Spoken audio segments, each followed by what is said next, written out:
Welcome into the Paul Farrington Show, our Tuesday show, recapping still Week 7 of the NFL. Paul joined alongside Jack Weinberger, Robert Ziggy Ziegler at the University of Virginia, and Zach Bloomquist, the best executive producer in the game, who is still recovering from that Eagles-Dolphins game last night. Zach was complaining.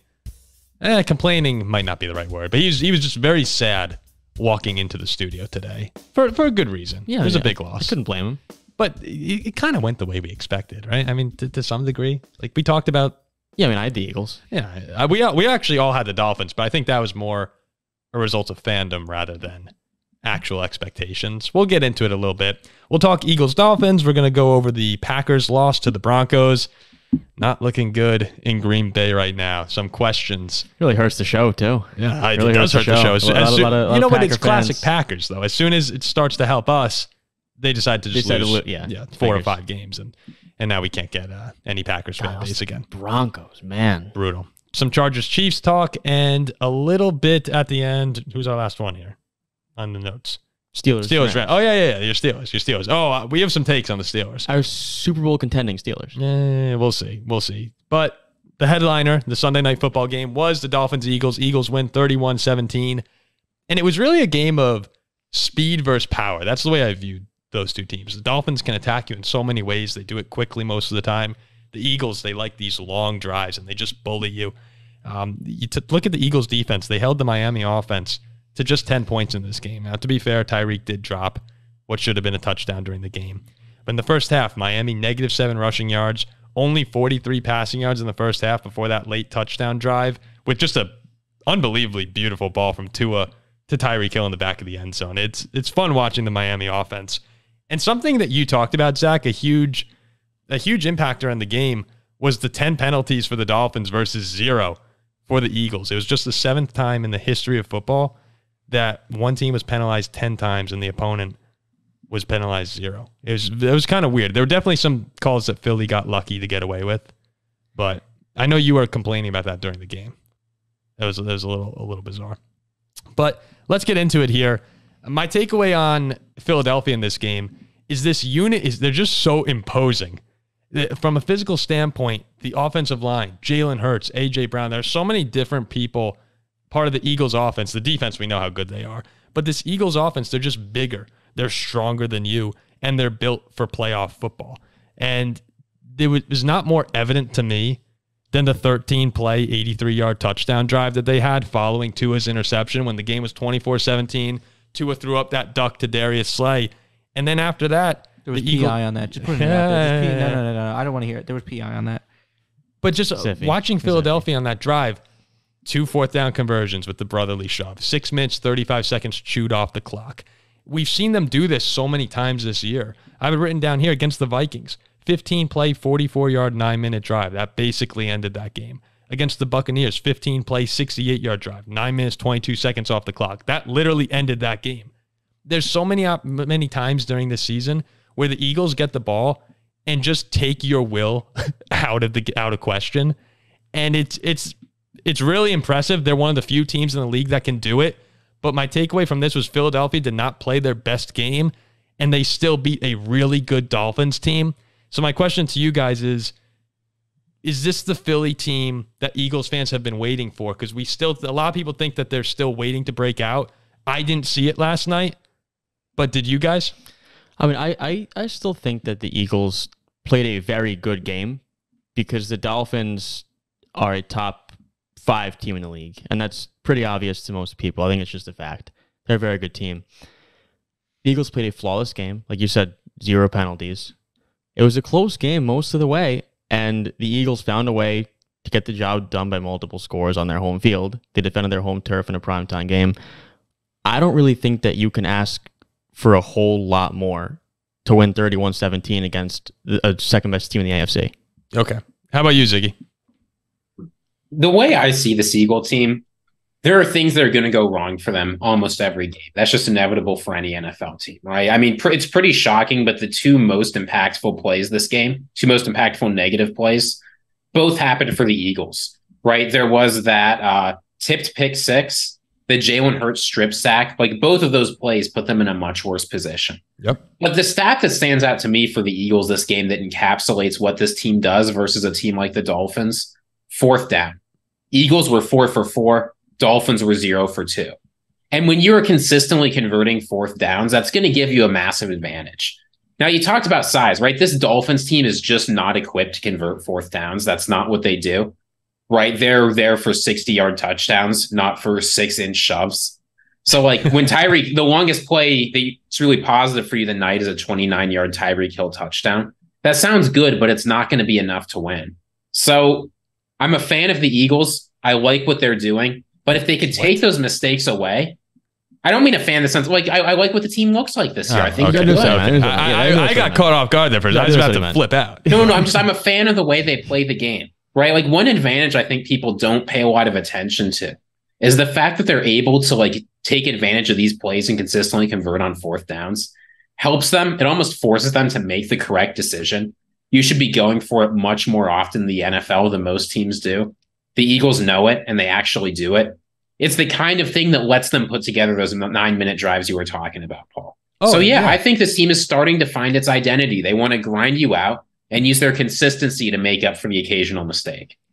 I thought that Jalen Hurts still had a couple big turnovers in this game, which some people think it's a problem. I don't. I think he's just fine. He responded 10 of 13, 115 yards, a touchdown, 3 rushing first downs, 2 touchdown drives right after that, pick 6. So he responded brilliantly to that.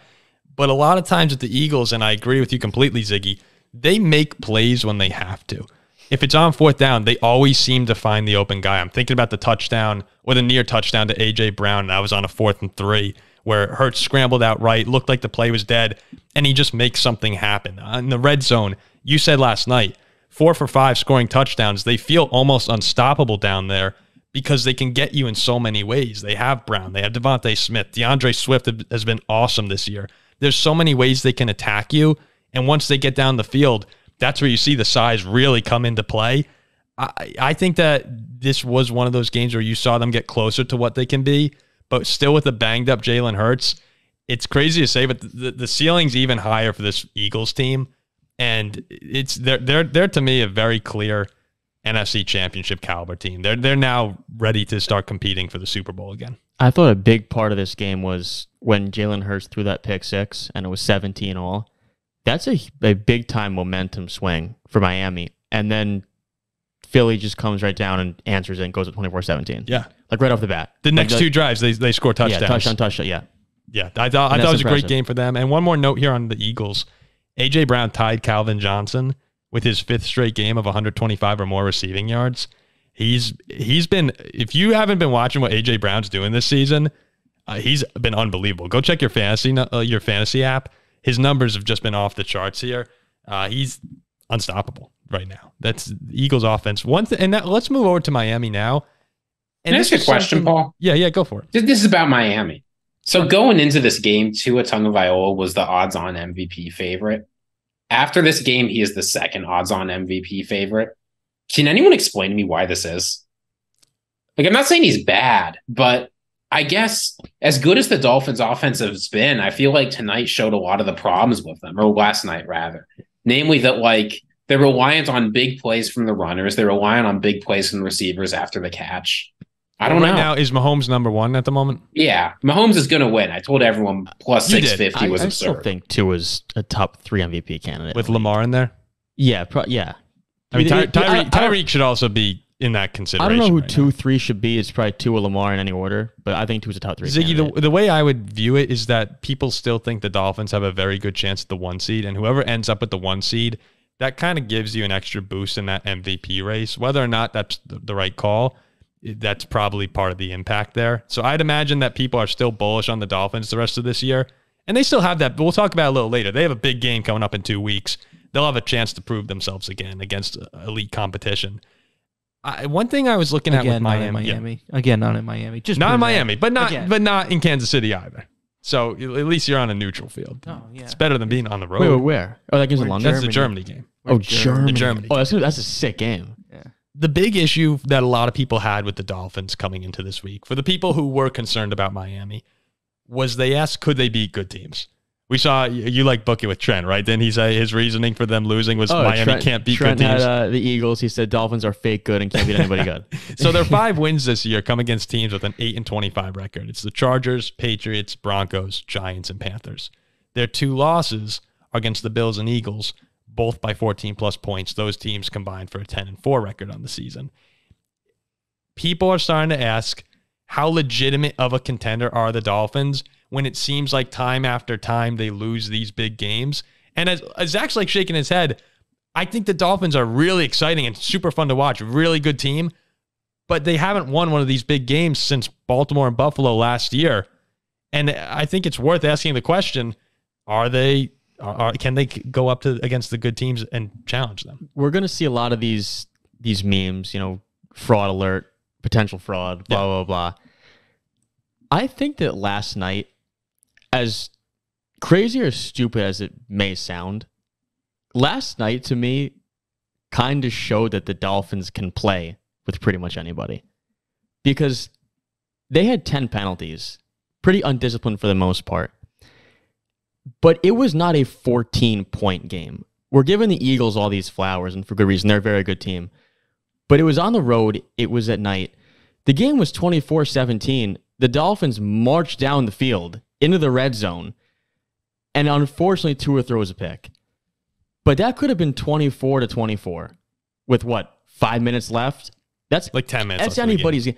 If most teams go on the road yesterday, Philly wins 34-0. The Dolphins are a very good team that made few too many mistakes, and that's what cost them.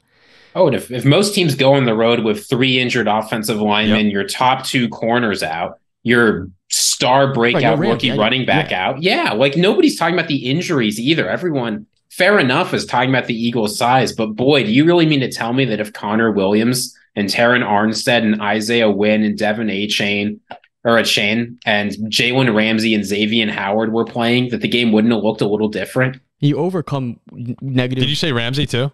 Yeah, Ramsey and Howard. Ramsey. He's coming back as well. He can come back this week. You overcome negative 10 rushing yards in the first half, 10 penalties, and it's a 7-point game with 5 minutes left. I know I set up the question as if I was coming in on the other side, but I do agree with you guys. The missed opportunities for the Dolphins, we were talking about right before the show. The opening drive, Tyreek had a touchdown called back because of a holding penalty. Then later on in the game, he had the drop touchdown. I know they had the interception right after. But even on that drive late in the game when Tua threw the pick to Slay, think about what led up to that. On first down, you had the miscue between Ahmed and Tua. When Tua slid down, they lost 3 yards. Next play, bad snap, and Tua had to just throw it out to Tyreek. All of that leads into, there's just so many mistakes that the Dolphins made last night in big situations. And I know that they were fortunate enough to get a couple of big turnovers in the game, but if they can clean up their act a bit and then, have some of those injured guys come back, I thought that they played a good football game. There's so much to improve on, but if I were a Dolphins fan, I'm not looking at this saying, oh, geez, we really can't beat a good team. The Philly nobody was going to beat them last night. Philly was off a loss to the Jets. Now they're coming home. They were not going to lose yesterday. And the Dolphins, this whole narrative about not being able to beat a good team, I think it's a little bit blown out of proportion. Because if they play the Eagles again, it's a neutral field. They could beat them in the Super Bowl potential matchup. Do you think there's any mental component to this, that they're going into these games in the back of their heads? When does it become a storyline that could mess with you a little bit? Because it's happened a lot. Even though we all agree they can beat the best teams in the league, it's been since Buffalo and Baltimore last year that they've done it, right? Is that right, Zach? This is true. I'm just thinking back to the Bengals game last year. Tua got hurt. Tua got hurt, but then I think at San Francisco they got mauled. Even the Charger game last year was a pretty big game. They lost that. They're all on the road. Did Tua finish that game? The Charger game, I believe he did. It was a Sunday night football. They won in LA game. This year. They did. Did he finish that? I think he did finish that game. But still, look, the Dolphins are going to have plenty of opportunities, right? They go to Germany in a couple weeks to play Kansas City.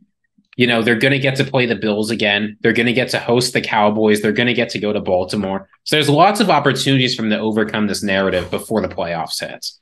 I actually think the Kansas City game could wind up determining the Dolphins' Super Bowl chances this year. It's crazy to put that much weight on one game, but let's just say that they wind up as the one. I still think Buffalo will sneak in and win the AFC East. I'm rooting for the Dolphins. We're winning that game. I hope so. Dude, I'm rooting for you guys.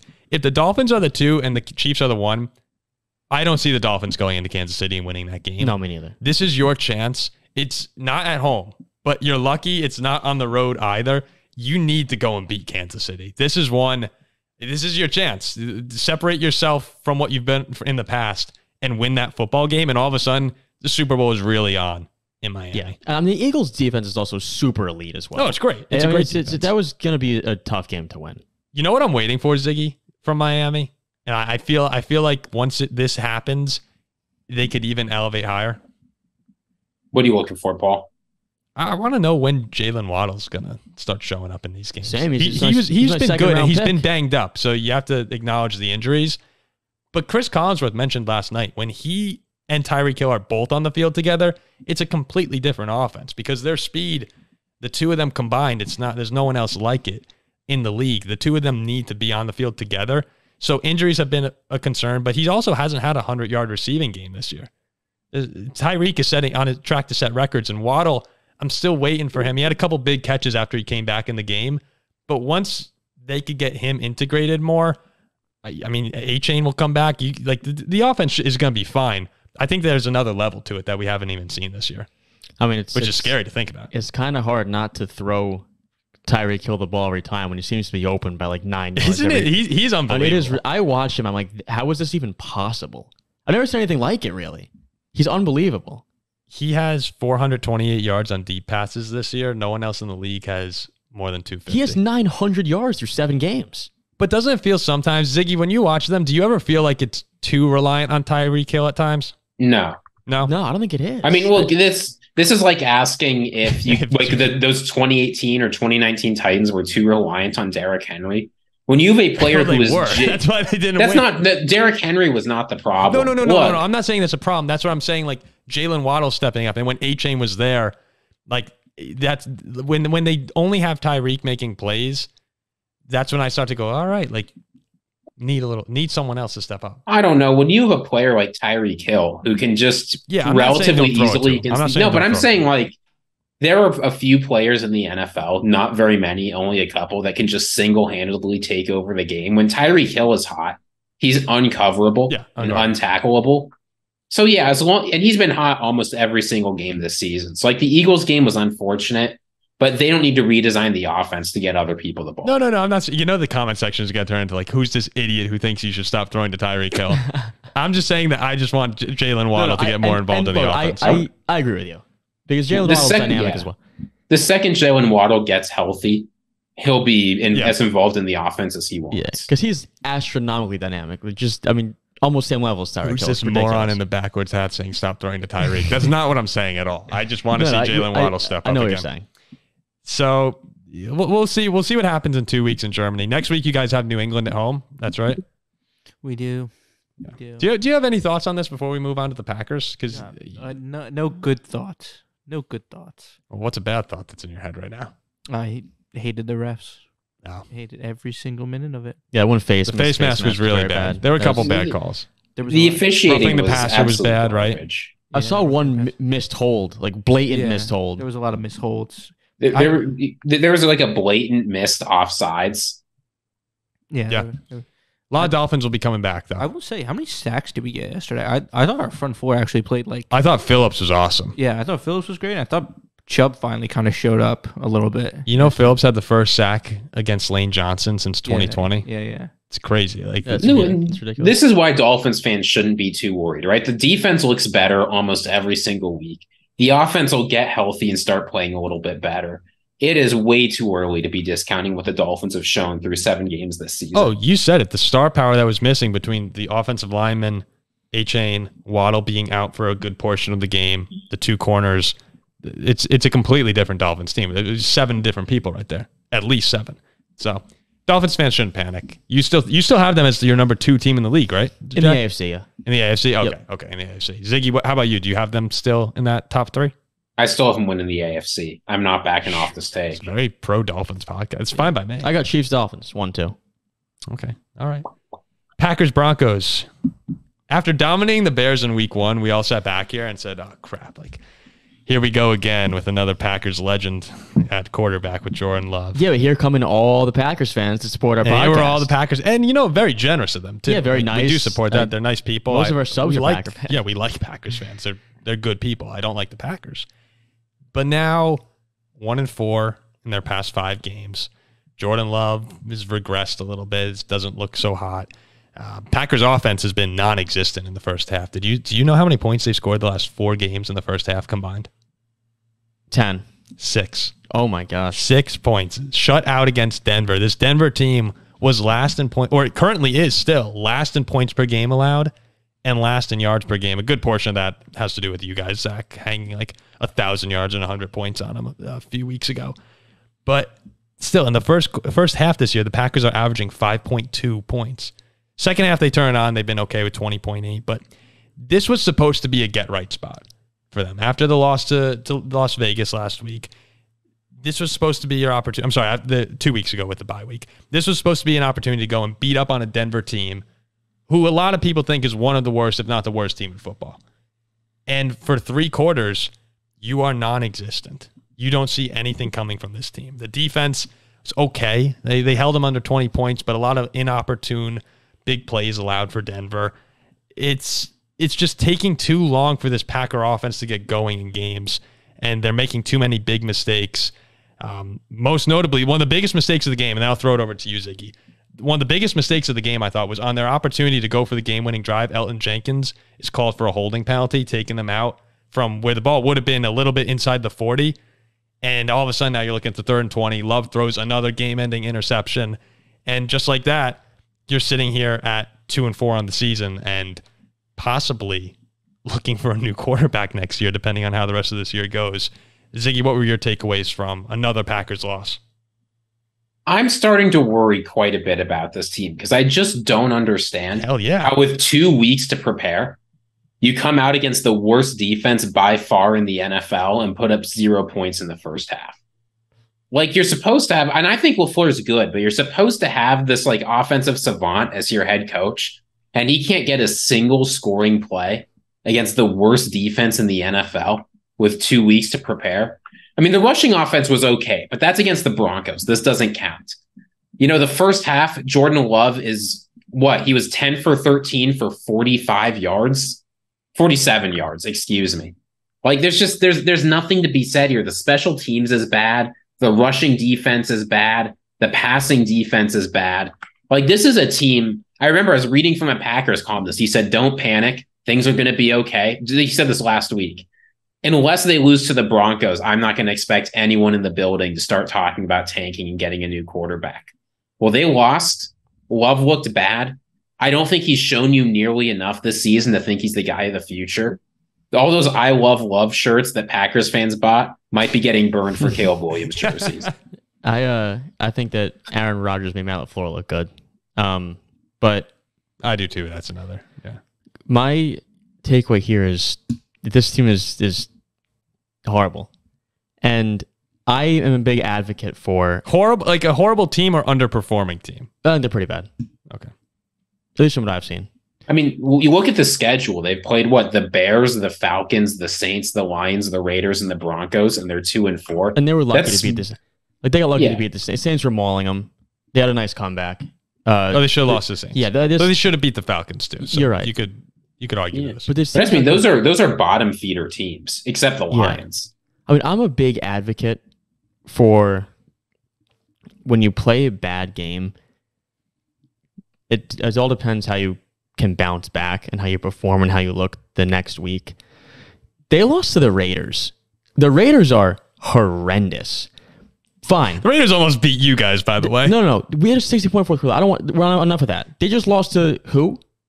Like, what's the guy's name on the Bears? The Tajin? Yeah. Tyson Bagent. The Raiders are horrendous. They beat Green Bay. Fine. Bad game, whatever. Rookie QB. Then you have a bye week to prepare for Denver. Arguably worse than the Raiders. Raiders beat Denver, right? Yeah, but Garoppolo is out for the Raiders this week. You're right. Okay, fine. But Denver's horrendous. And you lose to them? And it's not like Love looked good and you scored 30 points but lost 31-30. No, you didn't score. Like, you didn't score. So you lose to the Raiders. You have a bye week. And you lose to the Broncos? That's horrible. I think that the concerns around Jordan Love are starting to mount right now. This is the first time where Packers fans are really looking back and starting to say, we might have to address this offseason. And I want to also be fair to Love when we say the whole season, we said he has this year to prove it. So football, we all know how quickly you can react to things. Everything can change week to week. If they go and score 30 points next week and win and beat down the Vikings, it's, oh, okay, you know what? Let's pump on the brakes for a second. But football is a week-to-week reaction. And right now, when you look at it, I don't know if this team even trusts Jordan Love. You talked about the 13 passes in the first half, Ziggy. 12 of the 13 passes were thrown within 5 yards or behind the line of scrimmage. Then, like, the play calls are right now for him to just dump it off. And then every once in a while, he'll go deep. And he's making poor reads there as well. So I'm not sure if LaFleur trusts him, if it's bad play call, or doesn't trust him, if it's bad play calling. There's no intermediate passing game for the Packers right now. And right now, everything's short. I tend to give coaches the benefit of the doubt in the sense that if we haven't seen otherwise from a player, if a coach isn't asking his player to do it, it means the player probably can't. Like, I'm confident LaFleur knows sort of what Jordan Love can do in the abstract. Here's the problem, right? What were we promised of Jordan Love? We were promised that all those years of training, all those years of mental acuity would sort of help him step in and be good at making decisions right away. You know, he'd make some rookie mistakes, but he'd be the kind of guy you could rely on to process the field and make mistakes. Clearly, the Packers don't think he can do that. But it's year 4. You can't wait. I mean, he's going in like, what are they going to do? Are they going to be going into his 5th season and just hoping that there's a revelation and suddenly he can read the field? No, I mean, at a certain point, I think they have to start looking into their options now and whether it makes sense to move on. I do think that you give him the full season, though. You have to give him. Oh, yeah, I mean, there's no point benching You have to give. No, they won't bench him. But I'm saying before people overreact and say, "Yep, we need a quarterback right now." Like, let's get our eyes on, JJ McCarthy or whoever it's going to be in there. They won't be bad enough to pick in the top 3. But. Because the off chance, like you said, that this is a week to week reaction. I was pretty high on Jordan Love after he came back against the Saints. I'm like, oh, look at this. The off chance that Green Bay can finish 10-7, he looks good. Like what? So it's tough to. Well, no, you have to give him the full. You have to give him the full year because there are ups and downs. I read a really interesting article that came out, Ziggy. I wonder if you read it as well, where they talked about are the Packers failing Jordan Love, and you look back and Brett Favre and Aaron Rodgers when they took over. Brett Favre started 2-5 his first year. Aaron Rodgers was 6-10 that season. Now Favre ended 7-2, and the offenses you could see sparks. You're not really seeing that with this Packers team, but the main part of the article was. The team that Brett Favre took over had Sterling Sharp, had good offensive line play. Rodgers had Donald Driver, Greg Jennings, a young Jordy Nelson. This Packers team, they lowballed Devontae Adams out of town, so he's gone. The Bakhtiari is hurt. Their offensive line's banged up. And I think it's fair to say, is Jordan Love set up for success with this team right now when your star offensive player is Aaron Jones, who's missed most of the season as well. So when you're evaluating him, he's not playing well, but he doesn't have a lot around him either when the other quarterbacks, and I know these are legends we're talking about, but they came into systems and teams that were built to be better for a younger quarterback. This is a team where we're so young, we're trying to bring them all up with the quarterback. So there are going to be mistakes all over the place, and it's just it's exaggerated for Love sometimes when he's playing with such young dudes. That's true, but what are his 2 biggest problems? Accuracy and decision. Oh yeah, no, and those are not the kinds of things that have to do with the players around him, right? I mean, we've seen it, right? You look at Patrick Mahomes and the Chiefs. That is a player where, like, I get that's an extreme case, but when receivers are making drops, when you look at the all-22 and they can't get an inch of separation, when they're making a good read and something fluky goes wrong, when they're under pressure half a second into the play. Those are the kind of things where you say, we can't evaluate this player. Things aren't going great in Green Bay, but they're not that bad. He's got some talent around him. He should have a decent run game. He's got an okay offensive line. The issues are with Jordan Love, primarily. And boy, this was the easy part of their schedule. It is. Right? I mean, starting next week, they host the Vikings. They host the Rams. They go to Pittsburgh. That's a loss. They host the Chargers. They go to Detroit, and they host the Chiefs. Jeez. There might only be 1 or 2 wins in there. No, the clock is ticking. I don't think I'd pick them to win many of those games. Isn't that nuts that you could be looking the Packers at the start of the season? What, 2-4? They're 2-4 right now. They could be when they were 2-1. Packers fans were thinking, double-digit wins, possibly contending for the North, and now the script is flipped, and it's all right. Are they going to win 5? Is this a 5-win team? Probably. You're much closer to a 5-win team than a 10-win team. That's absolutely for sure. Yeah. So the clock is now officially on for Jordan Love. He has the season, but if he disappoints and they have a high pick, there are a lot of quarterbacks in this draft class. The pressure will be put on him immediately. So we'll see what happens. It's a. I don't want to say this is a worst case scenario for Green Bay right now, but it's pretty close to. You did not want to see this, especially given the schedule you had at the moment. As a Vikings fan, here's what I think is going to happen. We thought we were going to get Aaron Rodgers. We're actually going to get Jordan Love when the Packers move off him for their next Hall of Fame quarterback, Drake May or Caleb Williams. That's actually what's going to happen. If the Packers were that bad to get Caleb Williams, it would be all-time bad. And you guys get Jordan It's not Love. Impossible. No, I mean, I'm not saying it's likely. They're but not it's bad not. enough. If that not happened, impossible. I'd throw a fit. Steelers-Rams, 24-17 Steelers win. Going into the fourth quarter, Jack, your Steelers were being outgained 334 to 110. Time of possession, they were down 28 minutes to 16. And the Rams had run 21 more plays than you. And then I don't know what's been happening with the Steelers this year, but Kenny Pickett flips the switch. And, in the second half in general, he's 11 for 12 for 152 yards. But particularly that fourth quarter, 2 touchdown drives. He just looked automatic. Big play after big play to George Pickens. I don't know what's going on with the Steelers this year. I still don't believe that they're that good of a football team. How could you not? I'm watching them play every week, and it just seems like Cleveland, the 2 defensive touchdowns. The Ravens, you have the interception in the end zone and 8 drop passes for Baltimore. The Rams, a phantom first down. The first down was horrendous at the end of the game. Yeah, but they wouldn't have scored anyway. Maybe they wouldn't have. Who knows? We were But dominating. you keep finding ways to win, and I'm watching the Steelers team saying, yeah, they're sitting here. What are you, 4-2 now? 4-2. 4-2. You go through their schedule. I want to look at them and say there's no way they're a playoff team. Our next few games, it's the Jags, Titans, the Packers, all at home. You go through, there's games that they should win here. I think that they're very well in play for 10 wins this year and to be in amongst playoff contenders, but I'm still not convinced that they're that good of a football team. 2 weeks ago, you were sitting here begging for Mitch Trubisky to play over Kenny Pickett. Are you right? Where are you right now on Steelers quarterback? No, Pickett, he swindled me back in after he was amazing in the fourth quarter. Because he was awesome. And that's what he did a lot of the time in late games last year. He did it again. Deontay Johnson was huge. But when Kenny Pickett has... He's so underrated, by the way, Deontay Johnson. He's very good. But when Kenny Pickett has some time, this is a pretty bad offensive line, and it's been pretty bad most of the year. And I've been a little hard on Kenny Pickett because of that.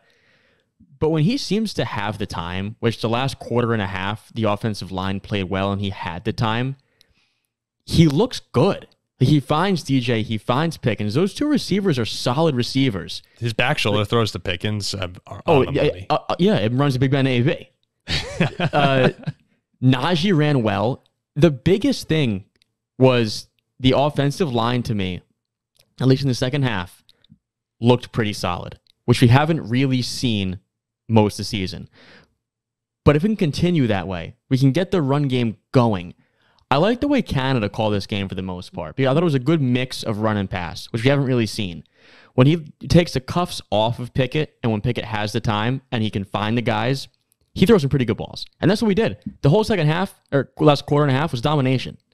Ziggy, when you look at this game, heading into it, the Steelers were 30th in scoring and 30th in yards per game, only converting 37% of their third downs. Day at the office, looking pretty shitty, but yeah, pulling out the dub. When you see them have these big fourth quarters and they look really good, does that give you confidence to say, okay, maybe as we go on this season, they can capture that and be consistent? Or do you think that this is just a team that's getting lucky and is going to slowly fade as the year continues?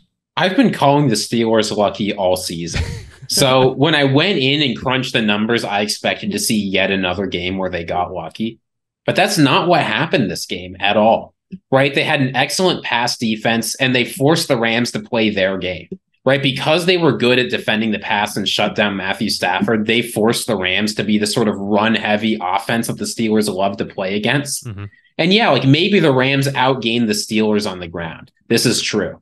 But it didn't matter because the Steelers are built to play that kind of game better, right? They were able to limit what the Rams were able to do.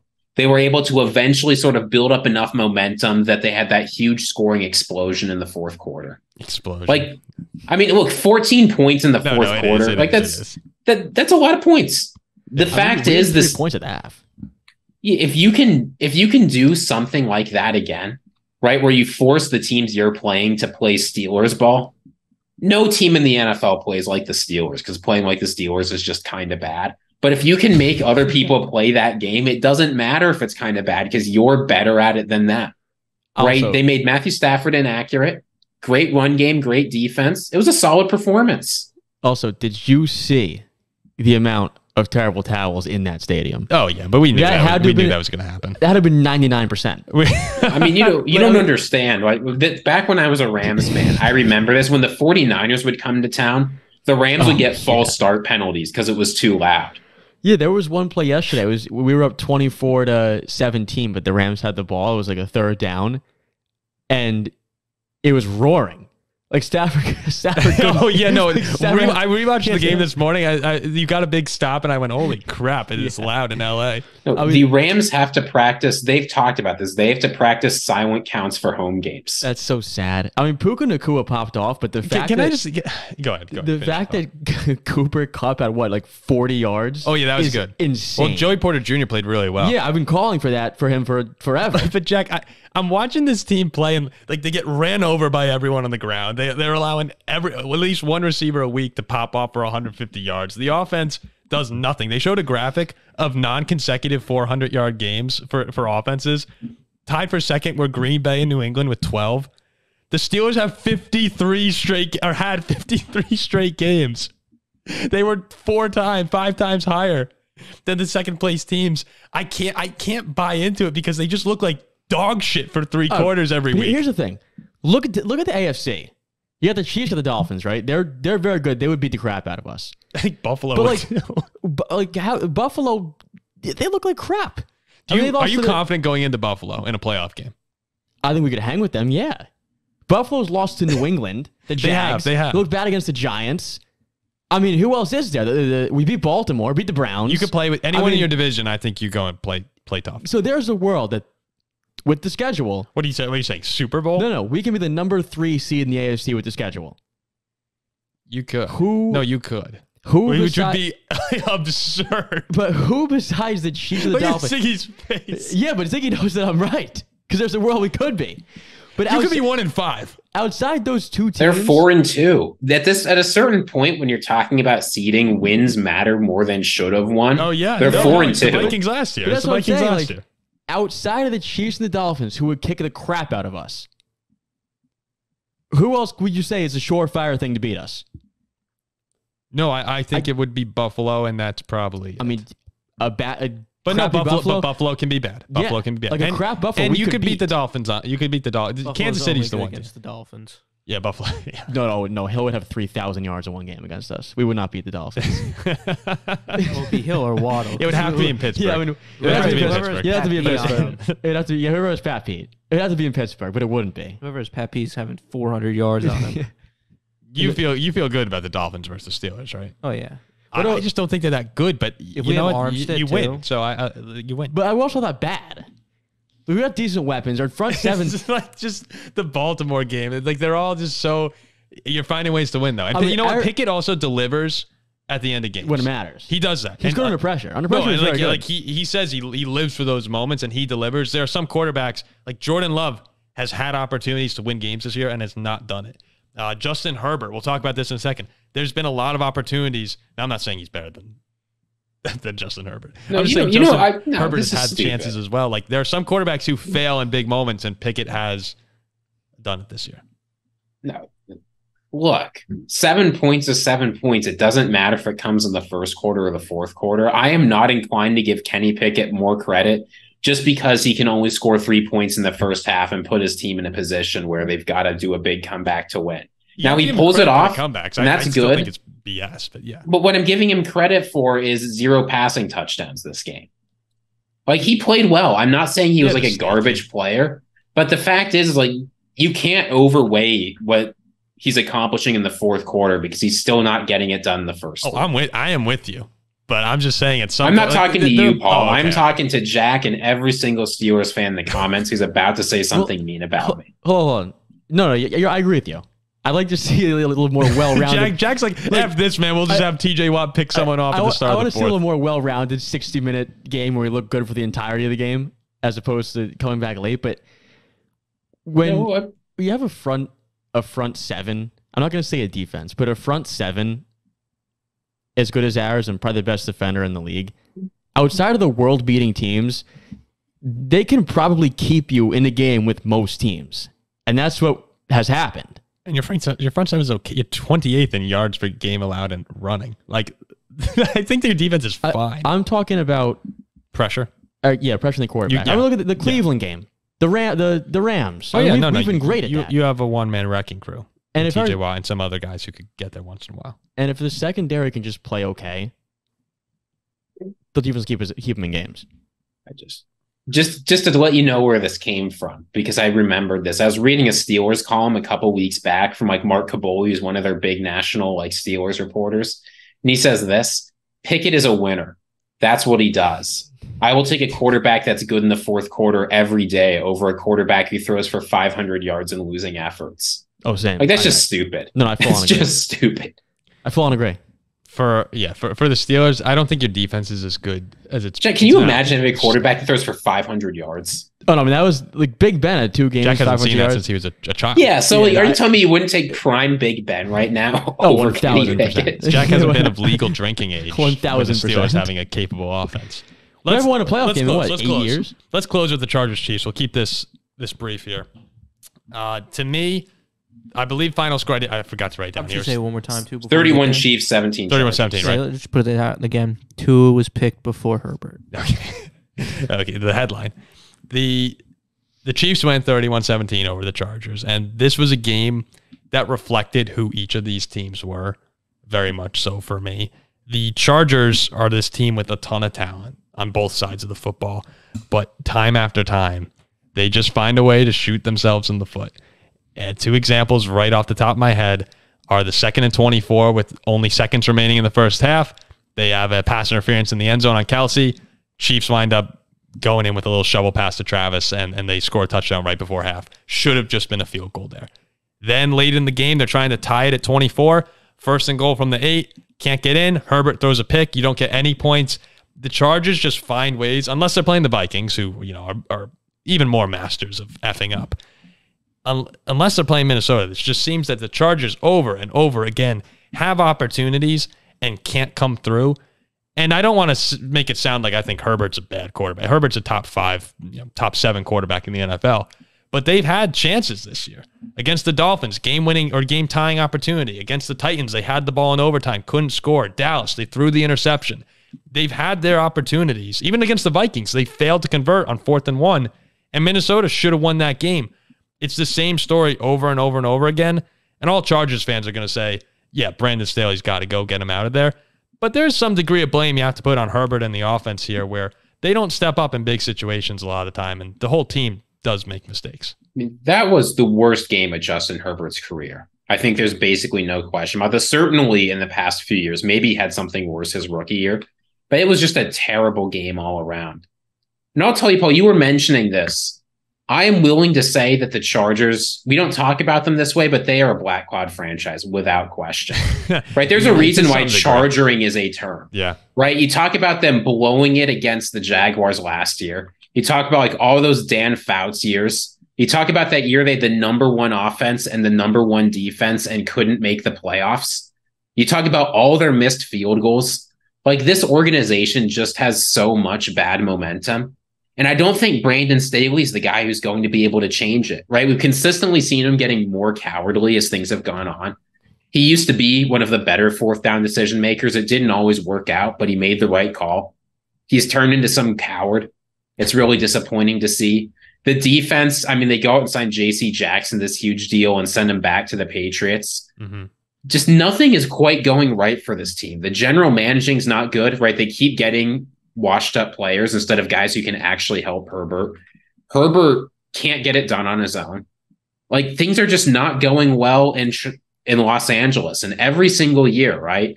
You hear like this is the Chargers' year where they're finally going to be able to challenge the Chiefs. This year, they'll be lucky if they can challenge the Raiders. They have a worse record. Yeah, the Chargers, to me, I look at them, and the last couple of years, I'm like, oh, I view them as a team that's solid. But talk about a team who can't really beat good teams. I'm going to give the Dolphins some slack over here, but the Chargers are the same way, but worse. I mean, you lost to the Cowboys. You lose to the Chiefs all the time. They're more average to me now than at the top of the elite ranks. Yeah, I mean, you have to average. say the 2-4, right? Yeah, it's a very average team. But they shouldn't be, and that's what's infuriating for the fan base. I want to view them as a team who can beat pretty much anybody, and they can't. Who are the top 6 or 7 quarterbacks in football right now? It's Mahomes, Lamar, Josh Allen, probably. Yeah. Burrow. Jalen Hurts is in there. Herbert. I mean, Tua could be in there. Like, all those teams are really good. I know Buffalo and Cincinnati are having their problems, but they'll be fine. The Chargers are the only one who have a superstar quarterback, and it's like, wow, they might stink. Like there's not a lot of confidence in them making the playoffs. All those other teams, you go, yeah, they should make the playoffs. They're the one team with a superstar quarterback who consistently find ways to lose. They're the only ones that never make the play when they have to. The Chiefs always find a way to win. The Bengals late in the year find ways to win. The Ravens are finding ways to win.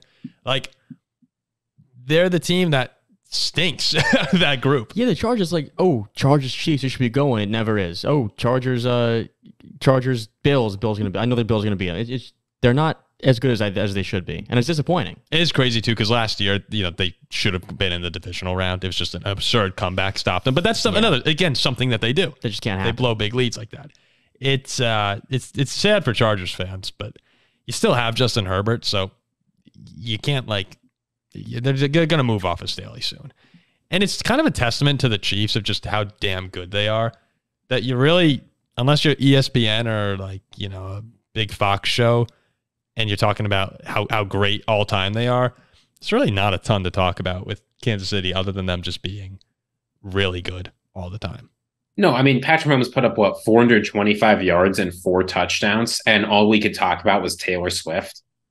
Yeah, him and Kelce had 28 straight connections on their targets. It's the 0.03% chance of that happening in football. I'm kind of getting tired of all this Taylor Swift stuff. The Taylor Swift stuff in the NFL, yeah. I didn't actually really pay attention to it this week. Like I think it's kind of dumb when Mahomes scrambles for a 9-yard gain or whatever.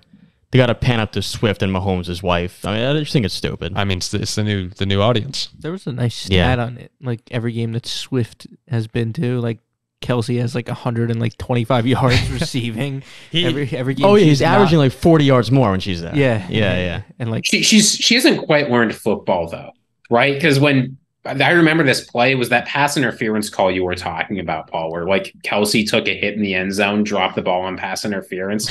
Taylor Swift just puts her head over hands and she's kind of worried. Brittany Mahomes, on the other hand, she knows what's up. She's worried that the ball wasn't caught. And then once the flag's thrown, she starts going wild. Taylor Swift will be there soon enough. She's starting to learn the rules of football. Yeah, I don't really care about the Taylor Swift stuff. It's entertaining to me. I find it kind of pretty funny still. But the Chiefs, yeah, they're just, the engine keeps on rolling. They're probably still the best team in the NFL. Yeah, they're just awesome. Mahomes had a throw yesterday where he was running left, and he does this all the time, but he was running left and sort of sidearmed it in a 15-yard pass. It might have gone to Scantling. I can't remember who. And I was just going no one does this except maybe Caleb Williams. Doesn't mean Pickett.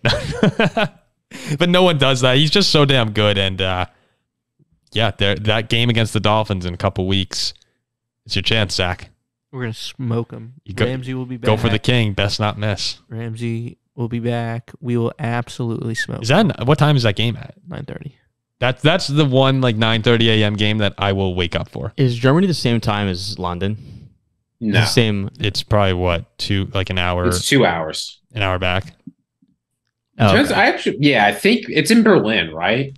Actually, I don't know where it is in Germany. Is it? It probably is Berlin. Berlin is in Germany.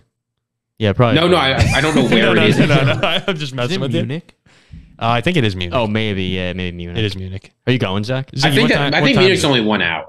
It's 1 hour, so 6 hours? Yeah, it's 1 hour ahead. So yeah, but London. Well, yeah. Okay. What time is it in Munich right now? Does anyone know? I don't know. I ain't doing math. Oh, all right. I thought you had a computer in front of you. I thought. Pretty sure it's like 3:40. Yeah, it's probably 3:40 in the morning. All right. So it's a 3:30 kickoff in Munich. Yeah. All right. Yeah. So that college football Saturday 3:30 slot. That's what it is. That's what it's like. If the game is played at 7:30 in Munich, 7:30 p.m., but it's a 1:30 kickoff here, and Kirk Cousins is playing in the game, does that count as a primetime game for Kirk? That is a primetime game. Right? Yeah, because I mean it's at night there. Yeah. Yeah. It would have to. Yeah, of course. I wonder if that curse for Kirk, which I don't think exists, by the way, but I wonder if that alleged curse for Kirk applies in international territory. I'm sure it does. Because the Vikings are unreal. Remember how good the Vikings are internationally? And you pounded us in London, yeah. We're great internationally. We beat the Browns too. Like we are Europe's team. Well, you're good in London. You haven't played in Germany yet, though. Is that when you did the chain? Is that when Kirk Chains came out? I think Yes. no Kirk. Oh, there's no flight home from London. Oh yeah, that was. Yeah. Well, Have the Vikings ever lost an international game? I don't know how many we've been in. I mean, I have to imagine in Germany that just feels way more like Viking-esque. There's no you've lost a game in Germany. No. This is the first game played. I'm just imagining Kirk, throwing for 505 and just having a pint of beer in his hand after, like Going to Oktoberfest. yeah. Yeah. Yo, see the Oh my Vikings gosh, have never Oktoberfest, lost an Kirktober, international game. Yeah, dude. Yeah, you'd be a lock. I'd bet on you. All right, Oh, wow. let's wrap up. We just lost some. Let's wrap up the probably. show. Yeah, probably is. We'll see what happens. Thanks again for listening to this episode. Please like, comment, and subscribe. Subscriptions are really important to us. Just tell a friend about the show. That's actually most important. If you could tell a friend that you like this podcast for whatever reason, we appreciate it. Whatever reason, maybe. It's very nice. Yeah, it could be multiple reasons. Or if you hate it and you just want to tell someone how much you hate this podcast, it's fine too. I actually might get you to listen more than if you said you liked it. Tell a friend to tell a friend. So we will see you guys for the Week 8 prediction show. Thanks again for listening. See you soon.